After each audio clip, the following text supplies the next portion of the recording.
Hola chicos, bienvenidos a Simulenmed. El día de hoy vamos a ver fuerzas de Starling. Rapidísimo, explican las fuerzas de Starling sobre cómo se mueve el líquido entre los capilares. O sea, son los vasos sanguíneos pequeñitos y el espacio intersticial. El espacio intersticial es el área entre las células. ¿Qué pasa con esto? ¿Por qué es importante? Porque se mantiene el equilibrio de los líquidos. Para ver lo de las fuerzas de Starling, recordemos que son dos presiones que actúan sobre las paredes de los capilares, que van a influir en la entrada y la salida. Entre esas está la presión hidrostática capilar.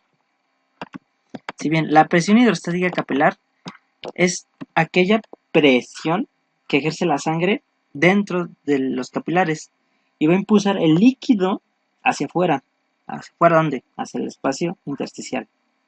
Se puede imaginar como la fuerza de un río que empuja el agua hacia las orillas. Entonces, esa presión es más alta en el extremo arterial de los capilares, pero es muy baja en el extremo donde están las venas. Esto es debido a la diferencia que hay en una salida de líquido al espacio intersticial en el extremo arterial, mientras que el líquido tiende a regresar al capilar en el extremo venoso, como lo vemos aquí. Entonces, la presión hidrostática va a salir. ¿Qué pasa con la presión oncótica? Aquí está mal, es oncótica. Esta va a jalar del intersticio.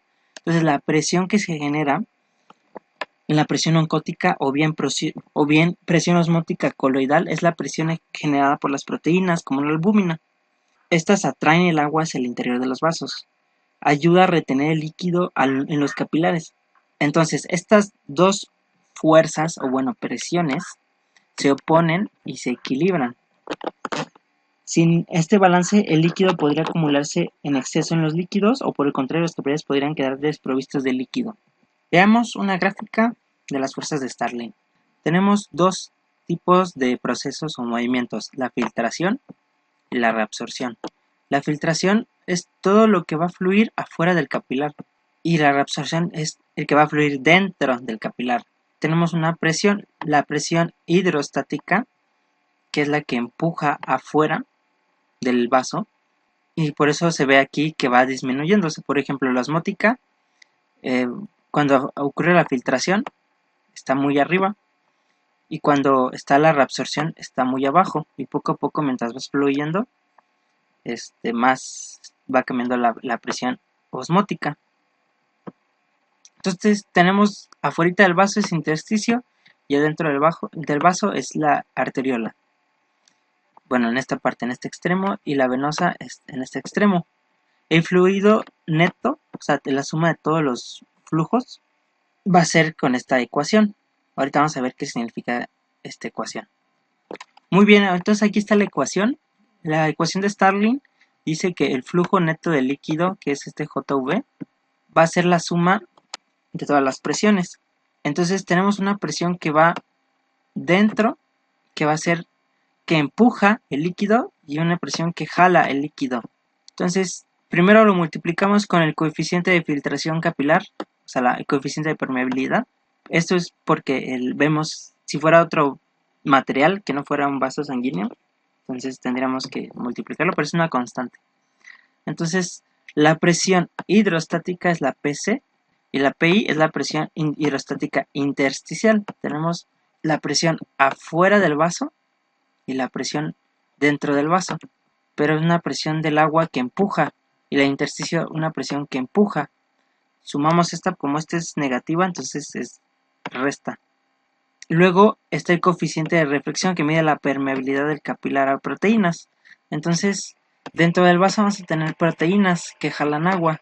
Entre estas la albúmina. Entonces la albúmina va a jalar agua hacia dentro, pero también tenemos una presión oncótica, o sea, tenemos proteínas afuera que jalan el agua hacia afuera. Entonces, si sumamos estas, la que es negativa va a ser la intersticial. Entonces es una resta. Entonces la presión oncótica es la que parece pi. Entonces, en resumen, la hidrostática menos la oncótica nos va a dar la presión, o bueno, el flujo neto. ¿Tiene alguna importancia clínica las fuerzas de Starling? Pues sí. Esto es para el manejo de líquidos corporales, porque digamos que las fuerzas de Starling están alteradas. ¿Qué pasa en el edema? Hay mucha presión hidrostática, por ejemplo en insuficiencia cardíaca. Y la oncótica disminuye porque hay deficiencia de albúmina en los casos de insuficiencia hepática. Entonces este desequilibrio se rompe y entonces el líquido se filtra al espacio intersticial. Cuando hay deshidratación, entonces la oncótica es muy alta, entonces jala mucha agua y con eso se deshidrata el espacio intersticial. O cuando hay inflamación, incluso la permeabilidad capilar aumenta. Eso hace que la presión hidrostática aumente y entonces haya más líquido. Y proteínas que salen y entonces las proteínas jalan agua y por eso genera edema o bueno, hinchazón. Y bueno, pues muchas gracias por ver el video. Esperen. Ya sé que le van a estar poniendo ya el siguiente video. No, espérense. Suscríbanse antes, métanse en mis redes sociales y así ya saco más contenido, ¿sale? Ustedes se actualizan, yo sigo sacando videos, ganamos todos, ¿sale? Muchas gracias, espero que les haya gustado el video. Cualquier cosa en los comentarios, cualquier cosa que me haya equivocado, porque pues somos humanos, nos podemos equivocar, me lo comentan. Cualquier duda también me lo comentan y espero que sean felices. Pues adiós.